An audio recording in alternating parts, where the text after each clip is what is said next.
Hey, welcome to Sutures and Cents, where Tegaderm meets Top Line and Surgiflow meets soft costs. In ambulatory surgery centers and hospital operating rooms, we talk clinical to business people and business to clinical people. I'm Mark Copeland. He's Ryan Pistone. We are Sutures and Cents. Ryan, you and I both share many similar things that we like. One of them is we like innovative medical devices. And I think our guest today has one. And I know personally, I like people who do things differently. And as an entrepreneur, have to try different things to scale. And I'm really excited about talking to Jay Sanchez, who you have not met, I don't think. No, I have not. Yeah. So you said you looked at his social media feed. He's using social media in a very innovative way. Yeah, I told you before we hit record here. I was stalking him last night on social media, and it was interesting seeing his approach, right? Because he's not from a big company. He doesn't have a big conglomerate backing him up or some giant machine churning out all of this stuff, and he's taking a very individualistic, unique approach that I find to be absolutely fascinating, and based off of what I've seen and I've heard, and he's calling out specific wins. Clearly it's working. Whatever he's doing is working. In a very humble and genuine way, I think. So let's go. So our next guest is Jay Sanchez, who's a medical device entrepreneur. Jay is the chief commercial growth strategist and president of Accelerate Medical. And he's also the co-founder of Surgilux, which they say is democratizing surgical illumination. And as I told you before, I really like it. And he'll talk about it eventually. Because I think it solves a big unmet need in multiple surgical settings. But we'll let Jay talk about that. Let's go to the interview. We're very professional here. Yeah. Hey, Ryan, Sutures and Cents, we're excited to introduce our guest on our podcast today, Jay Sanchez. Jay and I met several months ago, and as we talked sort of before the podcast or the interview started, he's going to introduce himself, tell us what he's done. But I think what he's doing is fascinating, and I think our audience will find it fascinating as well. So, Jay Sanchez, tell us in a couple of minutes. Tell us who you are, where you come from, and what you've been doing for several years. Yeah, no, definitely. Thanks for having me on this. Thanks for having me on the podcast, Mark. I've been a big fan of yours for a long time, and I really enjoy the content that you put out. I think it's apropos. I think it's timely, and I think that audiences that consume this type of thing deserve something that's fresh and exciting rather than sort of the status quo stuff that gets put out, especially in terms of medical devices and technology. So I'm Jay. I've been in the MedTech space now for 20 years. I started my medical device sales career after working as an institutional stockbroker on Wall Street for a couple of years. I had something happen in my family where I ended up spending a bunch of time in the hospital with my dad, and I wanted to do something that would allow me to give back to people in ways that I kind of found the financial business to be a bit vapid from a soul searching perspective. So I started out my medical device sales career with Ethicon, J&J. I was there for 6.5 years, and then I decided to sort of specialize my device sales trajectory. I went into neuromodulation for lower back pain, pain stimulators, and while I was there, I found that to be very rewarding, just helping patients alleviate their pain with new technology. And I became privy to a brand new therapy for patients with epilepsy and brain tumors that allowed the neurosurgeon to place a tiny laser applicator about the size of a coffee stir into the brain, and with extreme precision, essentially ablate or cook the tumor or epileptogenic foci under real-time MRI guidance. So I was introduced to this, and my mind was absolutely blown. I thought to myself, my gosh, this is like Star Trek, how is this possible? And so I decided to depart, big company MedTech at that time, almost 10 years. And I started with this early stage startup. The company was called Visualaze. It was such an incredible experience having to wear multiple hats at a startup. You do a little marketing, do a little clinical, you do a little bit of selling. Some days you have no idea what you're doing. It's just very much mission driven. You're ripping the ore through the water. You're trying to make an impact some way. And after 10 and a half months of being at Visualaze, well, we were acquired by Medtronic.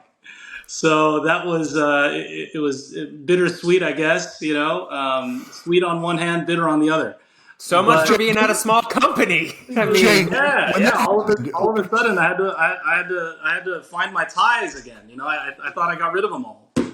Jay, did you have at that point? Did you have any equity in that company? Were you like, okay, well, great. I'm glad. Yeah, that's what I'm saying. It's like bittersweet, maybe sweet, bitter, whatever. But as usually what happens when companies change hands, you get the incumbent sales force that sometimes gets swept to the side as the acquired technology gets placed into the bag of what's existing, and that's kind of what happened to a lot of us. But what that experience really led me to is to think more entrepreneurially. Really think about how you can sort of juggle multiple roles and just kind of work on different things coterminously to help you achieve your ultimate goal. Did you think you were entrepreneurial before that experience? I think I Or had did you a little come bit to of that that. conclusion? Yeah, I mean, I've always had, I think I've always had like kind of that entrepreneurial spirit in the broadest terms, but I just didn't really know how to express that. Right. So like I think I had it. I think I had it woven into the double helix of who I am, but I just didn't know how to express the phenotype of it. So getting into startup medtech really showed me, what it means to be sort of entrepreneurial underneath the umbrella of an organization. And so, as I progressed forward in my career, working at, other startups and, dealing with other leaders and figuring out how to sort of cut channels for indications for brand new devices, I just, it became more and more a dream of mine that I really wanted to do my own, really do my own thing. And that's kind of what led me to starting Accelerate Medical about a year ago, and it's been going great, so far. Well, I my first planned question for you was, hey, you started your own company and you developed your own innovative little medical device. Yeah. And why would you go and do something so dumb? But you kind of explained it like it's. I'm gonna steal your term. It's sort of woven into your double helix DNA. Just sometimes it expresses itself in certain ways. So it expressed itself this way. So you did it. You started it. Yeah. Tell me about that. I tell everybody these days, after having kind of gone through the early phases where everybody's looking at you like you're crazy and telling you that this is the wrong thing to do, and the financial the financial markets are imploding and the economy this that, look, the reality is there's never a perfect time to step off on a truly entrepreneurial pursuit, because life, every great opportunity exists behind some type of a wall. It just doesn't present itself to you, right? Otherwise, everybody would be doing it. There's a wall, and you have to figure out how to circumnavigate it, jump over it, or in my case, just kind of punch right through it. And sometimes the universe gives you clues as to when that right time is. And so for me, there was sort of a confluence of events that sort of drove me to ultimately step off that ledge, find that brick wall, and try to punch through it. But the main impetus behind it, I tell you, Mark, is that our world today is very different than it was. Our world today is very different than it was socially, politically. There is so much sensitivity around what you can say, what you can't say, and oftentimes, particularly under the umbrella of a large organization, people are oftentimes punished. They're treated punitively for being their authentic self. And as I've gotten to be older, I'm 43 now. I've just found myself feeling like I don't have as much I don't really have the time, the bandwidth, or quite frankly, the desire to try to be somebody that I'm not. I communicate very directly. I communicate very passionately. And now that I run my own organization where I work with who I want to, I associate with people that are aligned with me, I find that just to be a lot more satisfying, frankly, enjoyable as well. Just to be able to be authentic, just to be real. Yeah. Well, and it's pretty obvious you are, right? But it's interesting because I don't think the large companies that are a little bit more, I don't know what the term would be, staid or professional, or some might say boring, right? But if I were them, I'd make us all be the same way that they are now. Like that's how they're going to do business. But that is an ill-fitting suit for a lot of people. No doubt about it, Mark. I mean, let's make no mistake. Every big company, not even a big company, middle market. When an organization gets to be beyond a certain size, it's more about mitigating risk. And there is so much more. There's so much more risk to an organization today. It's one comment. It's one thing or another that might be blatantly obvious in front of your eyes that one person is one thing, but then they think that they're another that day or the next day. Who knows? But it is such a minefield to navigate. And in order for these companies to continue to exist and be solvent, they sort of have to mold to that. You know what I mean? They have to mold to that. And so I think some people can be very accommodating to that model, and others not so much. Not so much. Do you I mean, and I guess regards to in a general idea like products, right, and how they communicate their products and sell their products. Did you find going between two different worlds? It was one of the reasons you left because you didn't like the way that people presented their product. Like it's everyone does it the exact same way. Right. Everyone communicates their product. Everyone positions their product. They tell the same story. Like, I joke with Mark, there's like 75,000 pedicle screws and they all say the exact same thing. I think it might be 78,000 now. I think there might be more. Mine has the best range of motion. Oh my gosh. I hate to pick another 2,000 came out while we were on this call. Yeah, exactly. So Yes, I think certainly there is sort of the staleness. There is kind of the predictability of how you're supposed to deliver your kind of pitch, and I always found it kind of interesting. Not to take anything away from our marketing colleagues. I've never been in marketing. I've always been in sales, but to suggest that marketing would put together sort of unilaterally this a pitch deck or whatever it might be, how you go detail your physicians or whatever, based on that from somebody that's maybe never carried the bag, to me was always a bit disconnected. And I always found myself kind of within the boundaries of the device's indications for anything that I've ever done. And it continues to be that way. I always find myself being just a bit more creative.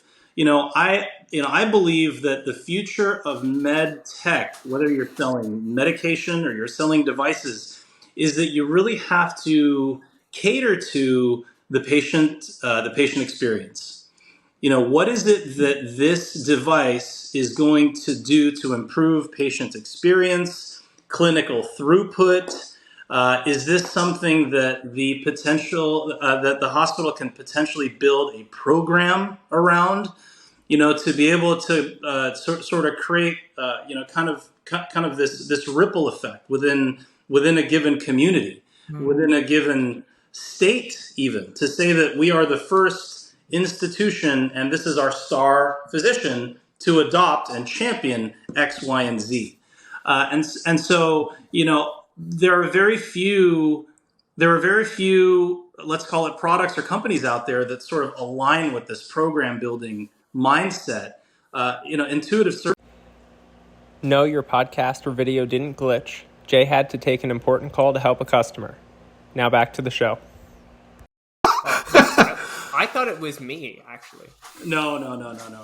Yeah, Rye was panicking for a second. He thought I was like, no. He's just taking a phone call from somebody in the EP lab or the. It was just FaceTime.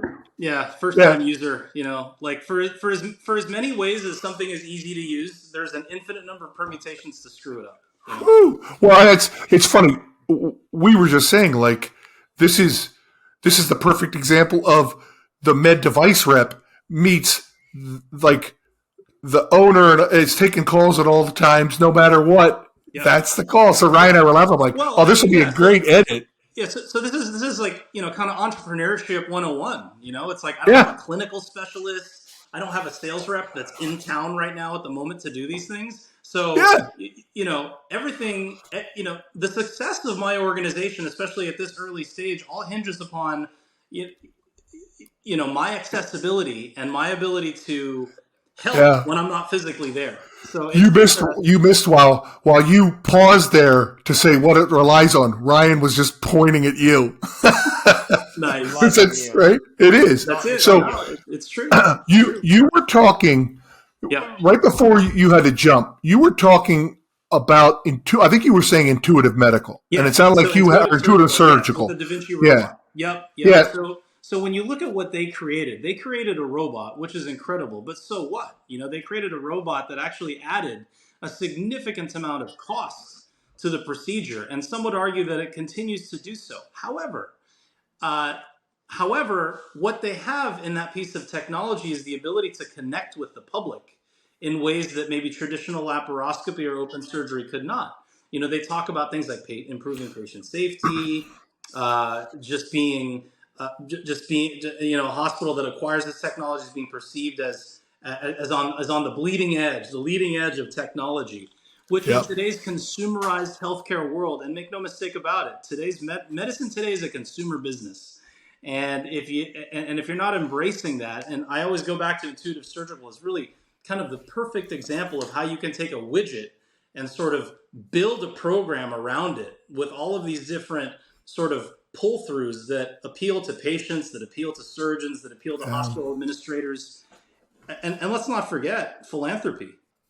Philanthropy is really is such an integral part of what makes the hospital function, and how and what funds hospital operations is grateful patients that come back and say, "Man, I had that robotic procedure done at so and so hospital. I'm going to stroke a check." That's interesting, Jay. I have to admit, I never thought of it that far down the process. Like that's really, I never really thought of that. But you're absolutely right. Like, I mean, how many times have you sat at dinner with somebody, Mm-hmm. or on the golf course, or out? I know you're an archer, so like you're out with your friends, and they're like, "Oh yeah, I went to this guy. He did my dad's knee with a robot," or like, yeah, the Mako robot. Yeah, right. And Ryan and I know a little bit about that from our previous histories, mm-hmm. but it captures their attention. But I never thought about how it matters to them from a philanthropic standpoint. That's really Ryan. Was that ever something that popped into your head? No, okay, and I actually, it's funny that because I think I sometimes would look at stuff like that in a sinister way, right? Because when someone would be going like, "Oh yeah, they did this with this and this and this," and I'm going like, "You're just that's 100% marketing. You have no idea." But I guess that's the job of it, right? You have no idea if that's good or bad. You're just going like, "Yeah, they used a robot." Well, that's the thing, and that's the thing, as medical device, as commercial professionals within the medical space, whether you sell pills or you sell widgets, you're kind of programmed to sell features and benefits. But I think the more successful individuals in this endeavor, be they reps, managers, execs, BD guys, whatever, and gals, people, excuse me, those that are successful are able to sort of bridge the gap between features and benefits, and really what matters to hospital executives, the C-suits up in the C-suite, what they really care about. And there is nothing more satisfying to an executive that is going to agree to pay, let's say, a big sum of money for a particular piece of hospital equipment, and then to have that translate into a pathway for philanthropy. Something that they can talk about at their quarterly hospital updates, maybe. if you like. Something to talk with their auxiliaries, for example. These are people that give money to the hospitals, a network of people that do this. Not to mention, business development and advancement within hospitals is a mid to upper six-figure job. Where there are professionals that are tasked with raising money, with building these programs, with gaining community support. And what does that mean? Getting money, to fund hospital operations. It's funny, Jay, my favorite thing about frankly, when Ryan and I started this podcast, I won't speak for him. My whole goal was to talk to people who I think are smart, who teach me something. And you've hit it a couple times, but you just did. I never thought about it that way. And I'm like, of course, how could I not have thought about that? But I didn't until I talked to you on this. So that I like that. And that's going to become part of the global way I think we have to sort of look at our products these days. Yeah. It makes me think of two things. And I'm pulling my notes up because I was talking to Ryan while you were helping a patient. Mm-hmm. Ryan and I were talking. So today's healthcare is not only consumer driven, it's also unbelievably consolidated and consolidating more. Like I was just telling Ryan, two pretty large health systems I had never heard of just are taking a key step, it says, towards their merger. Marshfield Clinic and Essentia Health. They're based in Michigan, Minnesota, North Dakota, and Wisconsin. Yeah. 25 hospitals, right? They're merging a $6 billion in annual revenue, right? And that's just a perfect example of something that I came across today that we see everywhere. Yeah. The major MedTech companies are merging. The health systems are merging, right? And that's neither good nor bad, in my opinion. It just is. Yeah. How do you, in this space, with a product that is new and innovative and smart, but not well known, how do you navigate over the next 5 years in this kind of marketplace, knowing what you know today? Yeah, so what I'll say about today's marketplace, stepping outside of the world of MedTech, is that people, because of things like TikTok, Instagram, Facebook, people have like a millisecond of attention.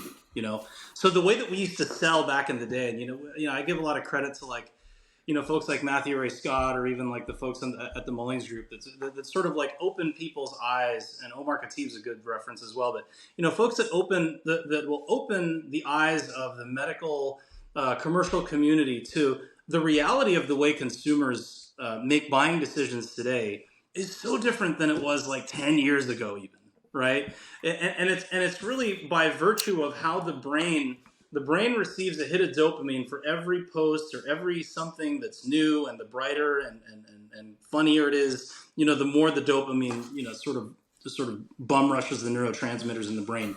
The old way of selling, of trying to get an in-person appointment or like spam mailing everybody and all this type of stuff, a blind nut gets a squirrel. A blind squirrel gets a nut every now and again. But what I've found to be so effective, and really my lifeline to success, being an independent person without a huge marketing budget, is really leveraging social media. Leveraging social media. Matthew Ray Scott actually posted something the day before yesterday, or maybe it was yesterday, where he said something very insightful that I tell people all the time, which is attention is your number one currency. It's the currency. Yeah. It is the currency of the world today. It doesn't matter if you're hawking wares, or you have some type of a political or philosophical agenda. The idea is that you have to get people's attention. And so the way that the attention is gained today is very different than it was when we were kids. Remember, we were kids, you watch commercials on TV. Like, this commercial. It's like, maybe that'll prompt you or catalyze you to hop in your car and go to Toys R Us for something. I don't know. It doesn't happen today, And so I think that one of the most powerful tools that as MedTech professionals that we have at our fingertips is utilizing social media. And I think that there's good ways to do that, and I think that there's also some pretty lousy ways that can turn people off. Broad strokes, differentiate them. Yeah, and just tell me about the good ways to do it, and then we can draw conclusions as to then if Yeah. that's maybe not the optimal way to do it, because Yeah, I think you're right. But what do you mean by it? I wanted him to drop names, by the way, of like. All right, okay. But I guess we won't. Pull it out. Yeah. you wanted or didn't want? Because No, I guess no names, because then I got to do a lot of Names. editing. Okay, so no names. That's fine. No That's names. fine. Yeah. So I think firstly, if you're going to do so social media marketing and sales, this is a whole nother episode. Okay, but like I'll just speak in general terms. So LinkedIn is one that a lot of us are on. A lot of us get on there to look for jobs or hawk products or look for jobs. What I found to be super successful is if I identify. So I work in the vascular space predominantly. I sell interventional devices for the closure of vessels. So my call points are vascular surgery, interventional radiology, neurosurgery, and those types of operators. Mm-hmm. So what I will typically do is I will try to connect with folks that fall into that demographic. Sometimes it's tactical. Sometimes it's just by nature of wanting to garner a larger audience for what it is for my content. Because everybody that you get added to your list sort of, unless they block you or whatever, they're going to see what you put out there. And, that also generates inbound leads. But so typically, like Mark, let's say you're a neurointerventionalist. I'll connect with you and I'll wait for you to connect back with me. So you have to accept the connection. Maybe that happens immediately. Maybe it happens a month down the road. But my regiment is when somebody connects back with me, I have a genuine interest in that individual. I want to know what that individual is passionate about. If they've written articles, I want to search for those. If they have a certain narrative or style of communicating on LinkedIn as a platform, I want to understand what that is. And what's so cool is that it doesn't take more than, 3 to 5 minutes of just clicking on that person's profile, sort of checking out the things that they've posted or comments that they've made to get kind of a sense of who they are. And I think that there's two benefits to that. Number one, you kind of get to know before actually soliciting to that individual who they are and what they're about. You get to know that. And the other thing is that if there's something that's particularly interesting to you, and I think some people try to like kind of be disingenuous and sort of like tactically pick up on, you like green. Well, hey, so do I. And so like we should talk. No, I mean, if there's something that's truly and genuinely interesting about that person, I think it makes sense to thank them for their connection and to write them, some type of a note that encompasses exactly why you are grateful to now have this sort of digital relationship with them. Like what kind of value have they added to you, to your personal social media community? And so, I'll usually write them. I'll say, hey, listen, Dr. Copeland, I really appreciated the article that you posted about stroke care. And I found it very interesting that the market has moved away from thrombolytics, let's say, clot busting drugs, now to more, kind of mechanical approaches. Hey, I'm just curious. What is your device of choice? Because I deal with a lot of neurointerventionalists like yourself, and I'm genuinely curious. And so I found that the majority of the time, busy doctors, if it's an executive, I'm talking about something else, they'll take the time to write back. You know why? Because what they're used to is salespeople going, oh, hey, thanks for the connection. Can I sell you something? I got something that'll save you money. That time of the split second between them accepting your connection request to that little red button lighting up in the right-hand corner, it comes out and goes, you should use my product today. Like, please. That is the best way to torpedo that individual to never engage with your content and to be so disgusted with you, That's so true. So it's interesting. So do you think you'd be doing that if you were at a big company? The LinkedIn? You probably would you not? A lot of big companies have compliance departments that require that the representatives go through their compliance, or they disallow engagements like that. So do they actually disallow the engagement? Because what you did, what you described, what you were doing on that connection, that is like there's no you're not violating any of the AdvaMed rules or 100%. their own, right? 1,000%, and that's black and white. Right. But remember, going back to what we said earlier about risk mitigation, about large companies mitigating Exactly. their risk, they have to control every mouthpiece that goes out into the public about Yep. their organization, about their products, about their indications, and all of this stuff. So for me, like, let's say I work for Acme Medical Device, right? Acme Medical Device, and I reach out to Dr. Copeland, and we start to develop, a connection, and we're discussing different approaches and techniques. And so, hey, maybe I'm pretty passionate about the solution that Acme has for taking care of strokes, and I say something that gets misinterpreted somehow, some way. Well, yeah, I might get my hand slapped, but who's really on the hook for that is Acme Medical. The company.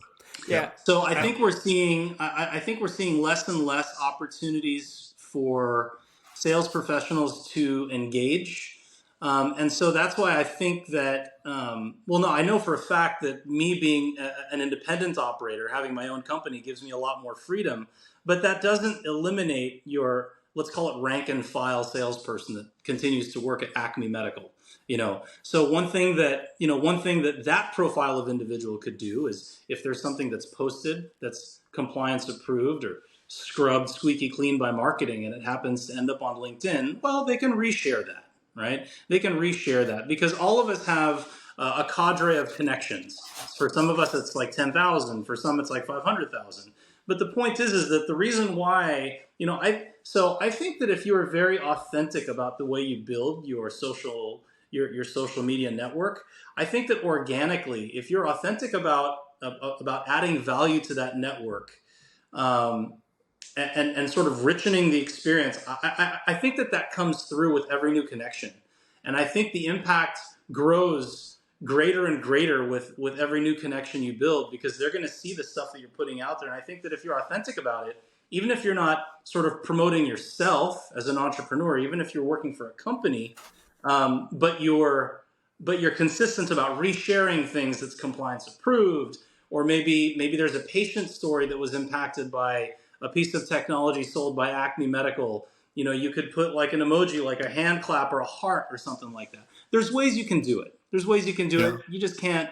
You just can't take the same liberties as somebody like myself. Right. I mean, and coming from the marketing background, just so you both know, because I love telling Cope about new technology. They actually make platforms that tie into LinkedIn that basically give you like an array of like, here's your approved 15.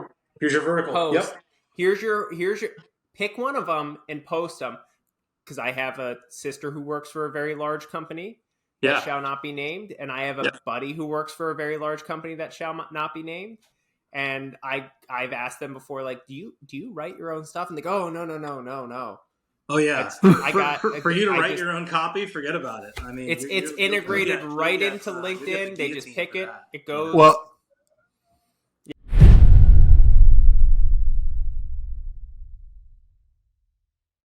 okay, Ryan.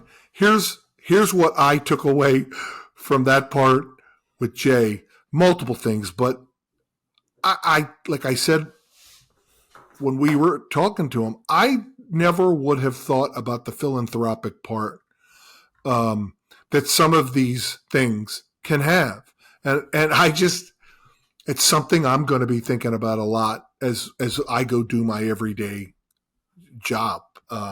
Just I'm going to have to think about that. Yeah, I mean, and right, I'm a little more marketing focused than you are in my life. And it is him saying that, I was thinking in my head, like, oh, they're just telling a story. Like, they're just inviting people into their story, right? Like, oh, my grandma was operated on by a robot with a doctor who I saw, and then I went on the internet and I looked at videos of doctors cutting open bananas with robots from across the country.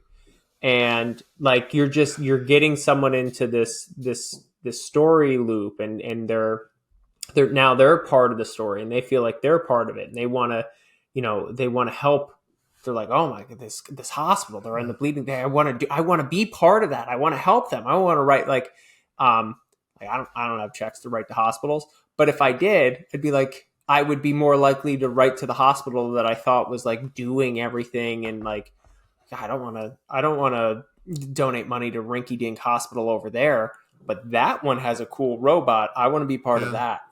I agree. I never thought about it in that sense of like, oh, that's why they do that. Yeah, no, that makes sense. That makes sense. It makes sense. Okay, so Rye, as you know, the saying "all bleeding stops eventually," rather crudely, applies to both surgical patients and balance sheets. We will see you guys next time on Sutures and Cents. Bye.